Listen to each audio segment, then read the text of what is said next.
Hello everyone, আমি অনির্বাণ। আমাদের channel আপনাদের সকলকে স্বাগত। এই ভিডিওতে কথা বলবো কার্পুর ছবিটির টিজার নিয়ে। তো চলুন ভিডিওটি শুরু করা যাক।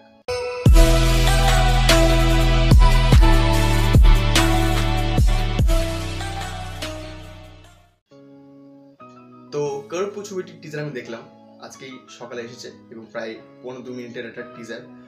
তো দেখুন, আমাদের এই যে সূর্যা রয়েছেন, মানে তার জন্য ভীষণ মায়া হয়। তার ডেডিকেশন দারুণ। মানে সূর্যা আর চিয়ান বিক্রম এই মুহূর্তে একই জায়গায় দাঁড়িয়ে, দুজনেরই অসাধারণ অভিনয়, অসাধারণ ডেডিকেশন, বাট তারা বক্স অফিসের সাফল্যের মুখ দেখছেন না।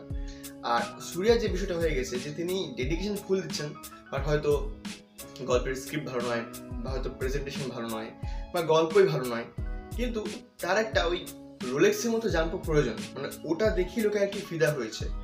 এবার বিষয় হচ্ছে যে এই যে রোলেক্সের মতো আমি জাম্পটা বললাম, এটা কিন্তু আমি কার্পুর টিজারে হালকা একটু পেয়েছি। আমি যদি এক লাইনে কার্পুর ছবিটার টিজারকে রিভিউ করি তো বলবো যে এটা একটা ব্যাঙ্গার টিজার হয়েছে। এবং দেখুন, টিজারে কি কি দেখিয়েছি সেটা আপনারা টিজারে দেখে নেবেন। প্রায় মানে আমি দেখলাম যে তামিল, কান্নাড়া এসব ভাষাতেই রিলিজ হয়েছে টিজারটা, হিন্দিতে আসেনি, হয়তো পরবর্তীতে আসতে পারে। তো এবার আমি তামিলেই দেখলাম এবং এর কি দুর্দান্ত ভাইব। মানে আমরা এত কথা বলি অনিরুদ্ধকে নিয়ে, বাট এখানে সাই অভয়ঙ্কর যে ধরনের বিজিএম দিয়েছে শুরু থেকে শেষ পর্যন্ত, দারুণ বিজিএম। এবং এখানে আমার কেন জানি না মনে হচ্ছে এটা ডাবল রোল হতে পারে। বাট ডাবল রোল এই জন্য বলছি যে এখানে দুটো আলাদা রকম লুক দেখতে পাচ্ছি। একদিকে আমরা সূর্যাকে একজন উকিল হিসেবে দেখতে পাচ্ছি, আরেকদিকে সে কিন্তু মারদাঙ্গা করছে। আবার এমনও হতে পারে যে তার একটা ভিজিল্যান্ট রূপ আছে এই উকিলের, এই উকিল হয়তো নিজেকে ট্রান্সফর্ম করে নেয়, সেরকম একটা বিষয় কিন্তু হতে পারে।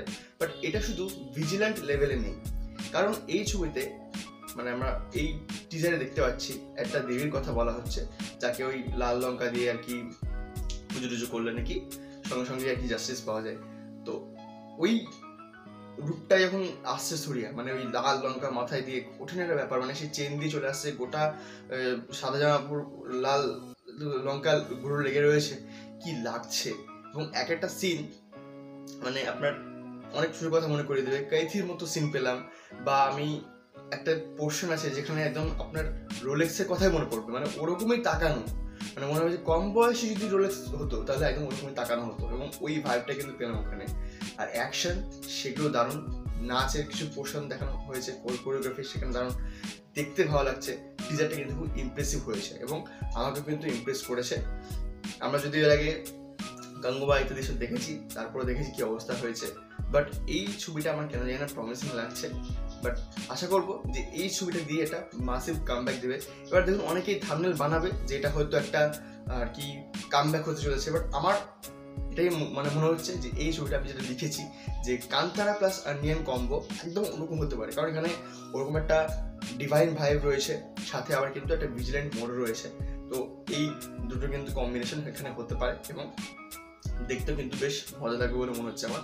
তো এই হচ্ছে আমার টিজার রিভিউ। ভিডিওটি ভালো লাগলে লাইক করুন, কমেন্ট করুন, শেয়ার করুন, আমাদের চ্যানেলটা অবশ্যই সাবস্ক্রাইব করে দেবেন। ধন্যবাদ।